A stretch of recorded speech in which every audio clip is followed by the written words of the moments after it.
Hello दोस्तों, स्वागत है आप सभी लोगों का मेरे YouTube channel West Study Point में। तो दोस्तों, इस वीडियो में मैं भारत की स्थिति एवं विस्तार के बारे में डिस्कस करने वाला हूं। तो चलिए शुरू करते हैं। दोस्तों, अगर भारत की स्थिति एवं विस्तार के बारे में बात करें तो सबसे पहले हमारा क्वेश्चन आता है कि ग्लोब पर भारत की स्थिति क्या है। तो ध्यान रखिए दोस्तों कि जो भारत की स्थिति है ग्लोब पर वो उत्तर पूर्व है। ठीक है, ध्यान रखना। यहाँ से क्वेश्चन उठता है अगर यहाँ से कोई कि भारत की स्थिति क्या है, तो ध्यान रखना है दोस्तों, यहाँ से उत्तर पूर्व है यानी ग्लोब पर। ध्यान रखना। अगली तरफ चलते हैं। देखो, ये ग्लोब है तुम्हारा। इस ग्लोब में ये जो भारत दिखाई दे रहा है तुम्हें, तो देखो यहाँ हो गया तुम्हारा ईस्ट, वेस्ट, नॉर्थ और साउथ। ठीक है, तो देखिए ये जो हमारी 0 डिग्री रेखा है, अक्षांश रेखा है, इसको बोलते हैं भूमध्य रेखा या फिर बोलते हैं विषुवत रेखा। भूमध्य रेखा या फिर बोलते हैं विषुवत रेखा। इसके जो ऊपर का गोलार्ध है उसे बोलते हैं उत्तरी गोलार्ध, और इसके नीचे का गोलार्ध है उसे बोलते हैं दक्षिणी गोलार्ध। ठीक है, अब एक चीज़ ध्यान रखो कि देखो अब यहाँ से जो ये जो लाइन पड़ी हुई है सीधी, यानी देशांतर रेखा, जो यहाँ से इस तरीके से लाइन पड़ी हुई है 0 डिग्री, उसे बोलते हैं ग्रीनविच रेखा। कौन सी बोलते हैं? ग्रीनविच रेखा। अब इसकी जो इस साइड वाला हिस्सा है, यानी इस साइड वाला हिस्सा है, वो है तुम्हारा कौन सा? पूर्वी गोलार्ध। और इस साइड वाला हिस्सा है वो कौन सा? तुम्हारा पश्चिमी गोलार्ध। ठीक है, अब देखिए यहाँ से कि अब ये जो भारत है हमारा वो किन गोलार्धों में, यहाँ से ये इन्हीं गोलार्धों के बीच है। तो इधर हो गया तुम्हारा पूरब, इधर हो गया तुम्हारा पश्चिम।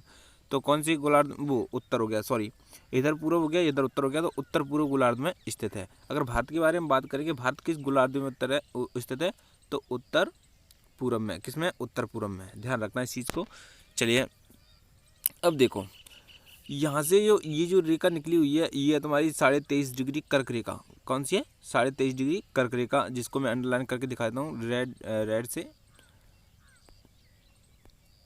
देखो ये जो है ना 23.5 डिग्री कर्क रेखा है, जो भारत के कितने राज्यों से होकर गुजरती है? 8 राज्यों से होकर गुजरती है। अगर राजस्थान की बात करें कि राजस्थान के कितने जिलों से होकर गुजरती है, तो राजस्थान के 2 जिलों से होकर गुजरती है। ध्यान रखना इस चीज़ को।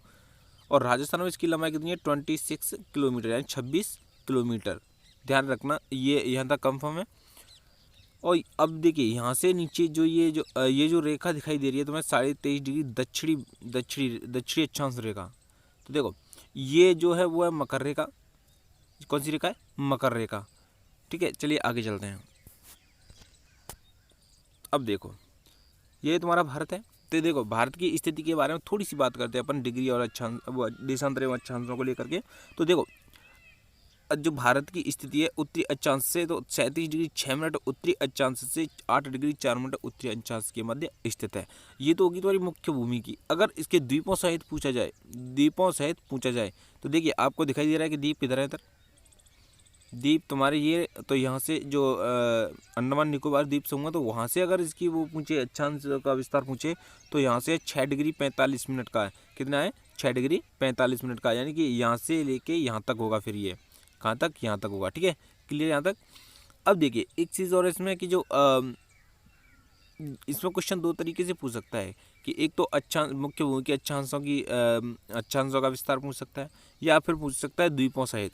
तो द्वीपों सहित तो ध्यान रखना कि 6 डिग्री 45 मिनट है, और अक्षांशों सहित वो मुख्य भूमि का पूछे तो 8 डिग्री 4 मिनट उत्तरी अक्षांश है। ठीक है, यहाँ तक क्लियर।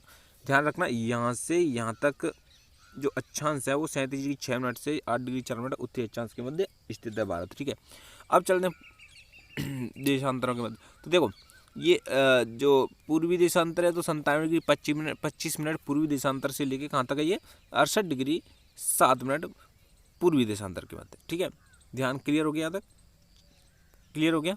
चलिए अब देखो एक चीज़ मैं बताता हूँ आपको कि ये जो कर्क रेखा है भारत के बिल्कुल मध्य से होकर के गुजरती है, दिख रही है आपको ये। और इसका जो इसके जो अक्षांश है वो 23.5 डिग्री उत्तरी अक्षांश। ठीक है, क्लियर? याद है? कोई प्रॉब्लम? चलिए अब देखिए कि जहाँ से ये जो रेड लाइन दिखाई दे रही है, जिसके ऊपर मैंने ये अलग से लाइन खींच दी है, तो ये है तुम्हारी कौन सी रेखा है तुम्हें?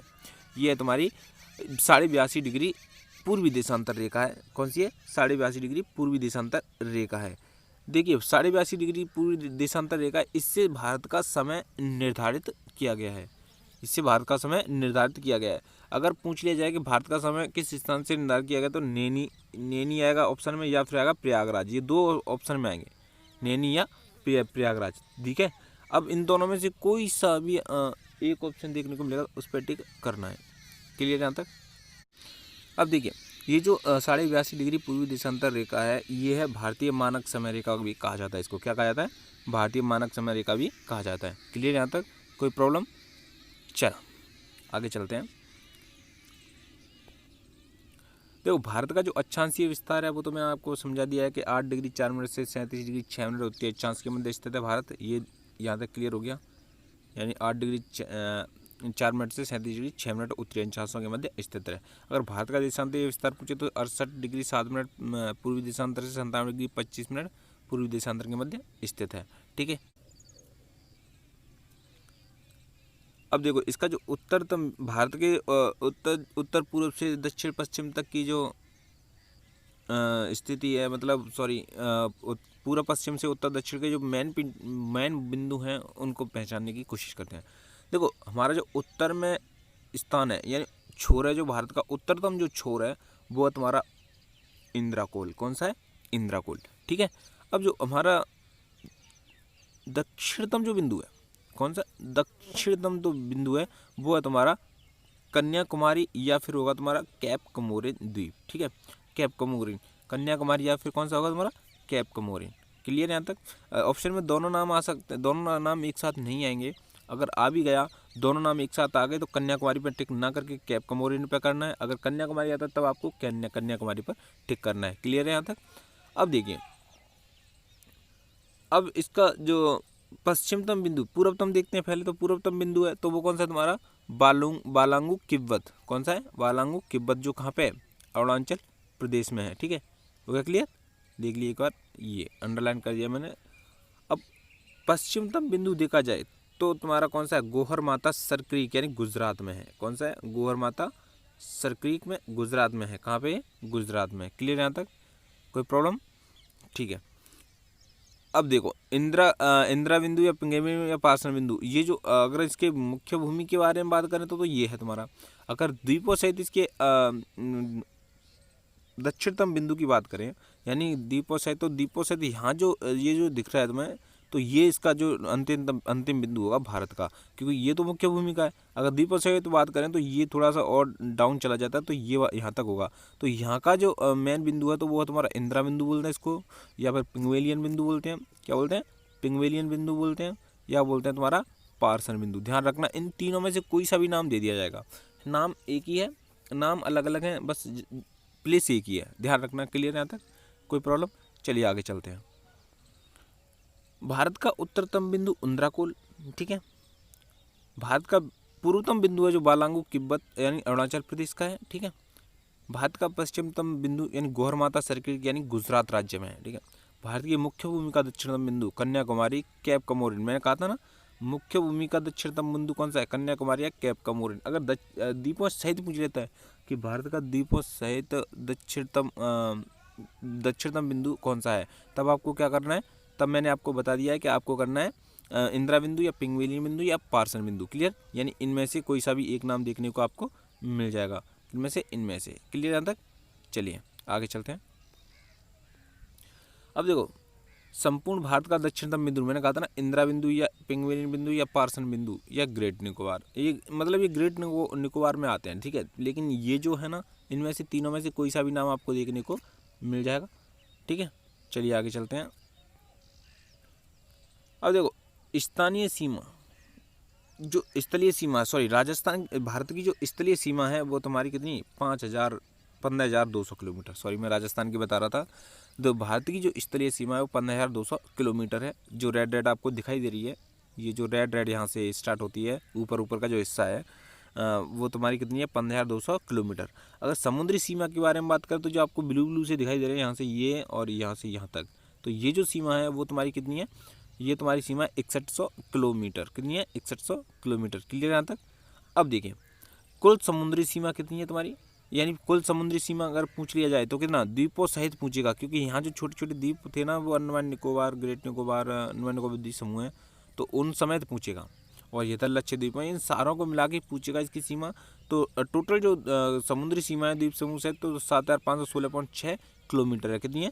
7,516.6 किलोमीटर। ये मैंने राउंड कर दिया। ठीक है, क्लियर यहाँ तक? अब देखो, अब इन दोनों भूमि को, यानी स्थलीय सीमा और समुद्री सीमा दोनों को मिला के पूछ लेता है कि भारत की कुल सीमा कितनी है। तो स्थलीय सीमा कितनी है तुम्हारी 7,516.6 किलोमीटर, और समुद्री सीमा नहीं, स्थलीय सीमा तो 15,200 किलोमीटर, और समुद्री सीमा कितनी है तुम्हारी 7,516.6 किलोमीटर। तो इन दोनों को ऐड कर देने पर भारत की जो कुल स्थलीय सीमा है या फिर भारत की कुल जो सीमा है वो तुम्हारी कितनी आ जाएगी 22,716.6 किलोमीटर। कितनी आ जाएगी 22,716.6 किलोमीटर। यहाँ तक क्लियर है? ये राइट आंसर है दोस्तों, ध्यान रखना। ये अगर सीमा की लंबाई चौड़ाई के बारे में क्वेश्चन पूछ लिया जाए तो ध्यान रखना, स्थलीय सीमा पूछे तो 15,200, अगर समुद्री सीमा पूछे तो 6100 किलोमीटर, अगर द्वीपों सहित पूछे तो कितनी है 7,516.6 किलोमीटर, अगर कुल सीमा पूछे भारत की तो कितनी है स्थलीय सीमा और समुद्री सीमा दोनों को ऐड कर देंगे तो 22,716.6 किलोमीटर बैठेगी। ठीक है, यहाँ तक क्लियर। अब देखो, जो एक चीज़ और मैं आपको बता दूं कि इसमें जो ये जो लाइन थी ना 82.5 डिग्री सीमा थी, वो भारत की मानक समय रेखा थी। इसका जो निर्धारण किया गया था, इस तरीका का जो निर्धारण किया गया था वो किया गया था तुम्हारा 1 सितंबर 1947 को। कब किया गया था? 1 सितंबर 1947 को किया गया था। ठीक है, क्लियर यहाँ तक। अब चलते हैं आगे की ओर। इसकी जो लंबाई चौड़ाई के बारे में बात करें तो ध्यान रखना, राजस्थान की लंबाई चौड़ाई के बारे में बात करें तो उसकी ट्रिक तो ये है कि पूरब से पश्चिम तक, यानी पूर्व से पूर्व पूरा हो गया तो पूरा मतलब ज़्यादा, तो जो ज़्यादा लंबाई है राजस्थान की वो तुम्हारी है 869 किलोमीटर। राजस्थान के बारे में बता रहा हूँ थोड़ा सा मैं, 869 किलोमीटर, क्योंकि ज़्यादा वाली लंबाई है वो पूर्व से पश्चिम तक की राजस्थान की मतलब ज़्यादा वाली जो लंबाई है, जैसे 826 और 869 में कन्फ्यूज़ हो जाते हैं लोग। तो जो 869 वाली लंबाई है वो राजस्थान की पूरब से पश्चिम तक की लंबाई है। और याद करने की ट्रिक यही है कि पूरब से मतलब पूरा, जो पूरी मतलब ज़्यादा वाली जो लंबाई है वो पूरब से पश्चिम तक की है। ठीक है, इसी तरीके से भारत के बारे में थोड़ा अपोजिट याद करना पड़ेगा तुम्हें। भारत के बारे में थोड़ा अपोजिट याद करना पड़ेगा कि भारत में पूर्व से पश्चिम तक की जो लंबाई है वो है तुम्हारी कम, और उत्तर से दक्षिण तक की जो लंबाई है वो है तुम्हारी ज़्यादा। तो ध्यान रखना कि भारत की पूर्व से पश्चिम तक की लंबाई कितनी है 2,933 किलोमीटर है, और उत्तर से दक्षिण तक की जो लंबाई है वो तुम्हारी 3,214 किलोमीटर है। इसमें अपोजिट है उसका राजस्थान का, मतलब राजस्थान में तो पूर्व से पश्चिम तक की लंबाई ज़्यादा है और इसमें उत्तर से दक्षिण तक की लंबाई ज़्यादा है। क्लियर यहाँ तक? चलिए आगे चलते हैं।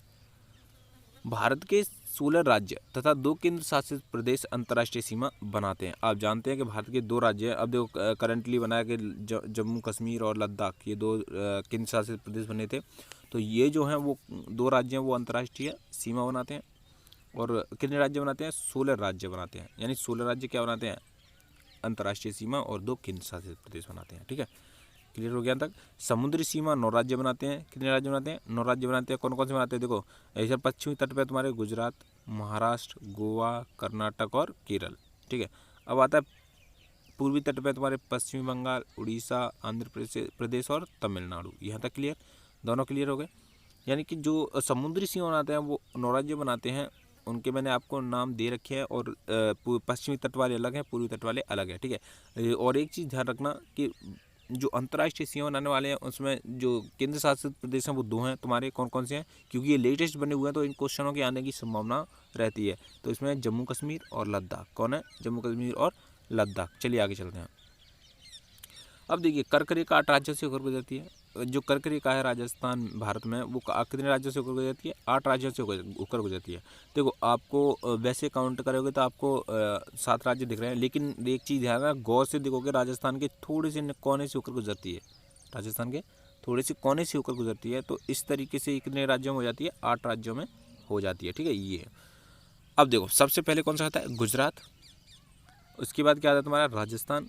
राजस्थान के बाद कौन सा आता है? मध्य प्रदेश। मध्य प्रदेश के बाद क्या आता है तुम्हारा? छत्तीसगढ़। छत्तीसगढ़ के बाद झारखंड। झारखंड के बाद पश्चिमी बंगाल। पश्चिमी बंगाल के बाद त्रिपुरा। त्रिपुरा के बाद मिजोरम। यहाँ तक। ठीक है, क्लियर? ये 8 राज्यों से होकर गुजरती है। और आगे चलते हैं आप। अब देखो, अब जो हमारी 82.5 डिग्री पूर्वी देशांतर में भारतीय मानक समय रेखा है, उसका जो विस्तार है वो भारत के 5 राज्यों में, यानी कि पहले देखेंगे अपन उत्तर प्रदेश, ये जो है यहाँ हमारा क्या है? उत्तर प्रदेश। उसके बाद आता है तुम्हारा मध्य प्रदेश, ये जो हमारा राज्य है वो कौन सा है? मध्य प्रदेश है। उसके बाद आता है छत्तीसगढ़, ये जो हमारा राज्य दिखाई दे रहा है वो तुम्हारा छत्तीसगढ़। इसके बाद देखेंगे तुम्हारा उड़ीसा, ये जो हमारा हल्का सा राज्य दिखाई दे रहा है ये जो है वो कौन सा है? उड़ीसा है। और ये जो हमारा राज्य है वो कौन सा है? आंध्र प्रदेश। ठीक है, ये जो है आंध्र प्रदेश है। तो ध्यान रखना कि जो 82.5 डिग्री पूर्वी देशांतर रेखा है, यानी भारतीय मानक समय रेखा है, वो भारत के 5 राज्यों से होकर गुजरती है। और एक चीज़ ध्यान रखना कि इसमें कन्फ्यूजिंग नहीं होनी चाहिए कि मतलब जो भूमध्य कर्क रेखा है और ये पूर्वी देशांतर रेखा है, इनके बीच में कभी कभी लोग कर्क रेखा के आंसर को भारतीय मानक समय रेखा के आंसर में रख देते हैं, तो इस कन्फ्यूजिंग को यहीं दूर कर लें आप। चलिए आगे चलते हैं। भारत का क्षेत्रफल, अगर बात करें भारत के क्षेत्रफल की, तो क्षेत्रफल कितना है इसका, 32,87,263 वर्ग किलोमीटर। यहाँ तक क्लियर। चलिए, और ये विश्व के क्षेत्रफल का कितना परसेंट है, 2.42% है। ठीक है, जो पूरा विश्व अपना पूरा विश्व है, तो उसके जो क्षेत्रफल का, जो भारत का क्षेत्रफल है वो कितना है, 2.42% है। ध्यान रखना। अगर विश्व के क्षेत्रफल की दृष्टि से बात करें तो हमारे देश का जो स्थान आता है वो कौन सा आता है, तुम्हारा 7वां स्थान आता है।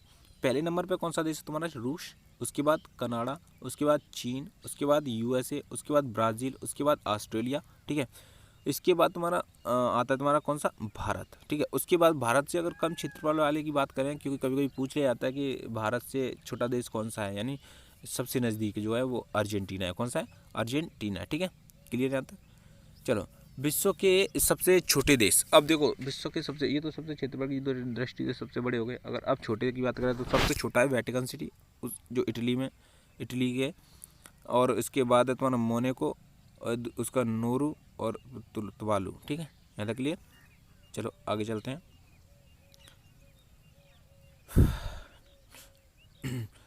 अगर इनके तट के बारे में, तटों पर स्थित राज्यों के बारे में पूछा जाए कि पूर्वी तट पर राज्य कौन कौन से हैं, तो आपको मैंने पहले भी बता दिया कि गुजरात, महाराष्ट्र, गोवा, कर्नाटक, केरल, तमिलनाडु, आंध्र प्रदेश, ये पूर्वी तट पर आ गए। ये जो राज्य है तुम्हारे पूर्वी तट वाले राज्य है ये, और ये जो तट है तुम्हारे पश्चिमी तट वाले राज्य हैं। ठीक है, यहाँ तक क्लियर हो गया, किसी को कोई प्रॉब्लम। चलो आगे चलते हैं। अब देखिए, भारत के 5 राज्य कोई सीमा ना तो अंतर्राष्ट्रीय और ना ही समुद्री सीमा बनाते हैं। यानी ये वो राज्य हैं जो भारत के मध्य में स्थित है, ना तो अंतर्राष्ट्रीय सीमा बनाते हैं और ना ही अंतर्राज्यीय सीमा बनाते हैं। यानी कोई सीमा नहीं बनाते हैं। अंतर्राज्यीय तो बनाते हैं, लेकिन अंतर्राष्ट्रीय और स्थलीय जलीय सीमा कोई भी नहीं बनाते हैं। देखो, हरियाणा है, मध्य प्रदेश है, छत्तीसगढ़ है, झारखंड है और तेलंगाना है। ठीक है, क्लियर यहाँ तक।